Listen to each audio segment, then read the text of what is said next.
بسم اللہ الرحمن الرحیم وما امروا الا ليعبدوا اللہ مخلصین لہ الدین۔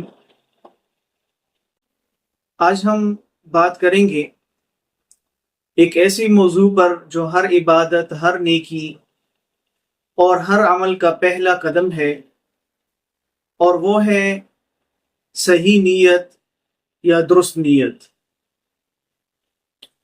قرآن مجید کی یہ جو آیت میں نے آپ لوگوں کے سامنے پیش کی، اس میں اللہ جل جلالہ فرماتے ہیں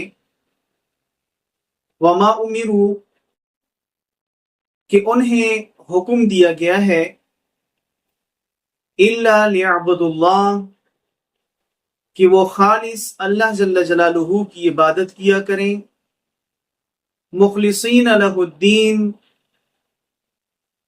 دین کو اس کے لیے خالص رکھتے ہوئے، یعنی اللہ تعالیٰ کو ہر وہ عمل قبول ہے جو صرف اور صرف اخلاص کی نیت سے ہو، اور اس کے اندر نیت صرف اللہ جل جلالہ کی رضا ہو۔ صحیح بخاری اور صحیح مسلم میں حدیث موجود ہے، آپ علیہ السلام فرماتے ہیں انما الاعمال بالنیات، اعمال کا دار و مدار نیتوں پر ہے، وانما لکل امرئ ما نویٰ، اور ہر شخص کو وہی کچھ ملے گا جس کی اس نے نیت کی ہو۔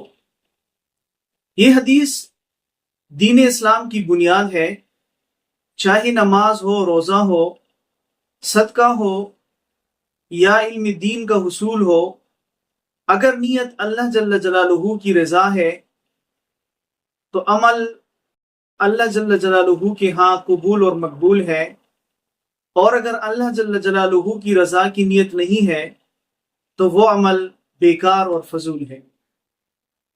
مثال کے طور پر دو افراد نماز پڑھ رہے ہیں، ایک کی نیت اللہ جل جلالہ کی رضا ہے اور دوسری کی نیت لوگوں کو دکھانے کی ہے، تو جو اللہ جل جلالہ کی رضا کے لیے نماز پڑھ رہا ہے اس کی نماز قابل قبول ہے، اور جو لوگوں کو دکھا رہا ہے وہ مردود اور فاسق عمل کا مرتکب ہو رہا ہے۔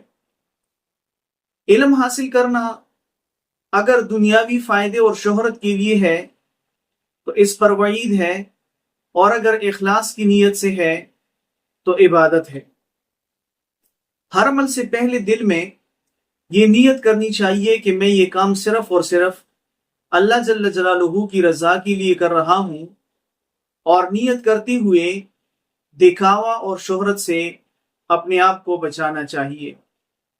دن کے آغاز میں یہ نیت کرنی چاہیے کہ اللہ میرا ہر عمل صرف اور صرف تیری رضا اور تیری خوشنودی کے لیے ہوگا۔ اگر نیت میں خرابی محسوس ہو تو توبہ کریں اور نیت کو خالص بنائیں۔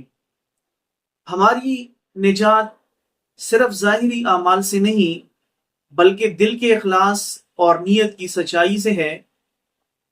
اگر ہم اپنے دلوں کو ٹٹولیں اور اپنے دلوں کے اندر جھانکیں اور اپنی نیت کو درست کریں تو قیامت کے دن اللہ جل جلالہ ہمیں اس کا بہت بڑا اجر دے گا، کیونکہ قیامت کے دن حساب اور کتاب صرف نیتوں پر ہوگا، نہ کہ اعمال کے اوپر۔ اللہ تعالی ہمیں اخلاص عطا فرمائے اور ہر عمل کو اپنے لیے قبول فرمائے۔ اگر ویڈیو پسند آئے تو لائک کریں، شیئر کریں، اور اپنی قیمتی رائے کا کمنٹس میں اظہار ضرور کریں۔ السلام علیکم ورحمۃ اللہ وبرکاتہ۔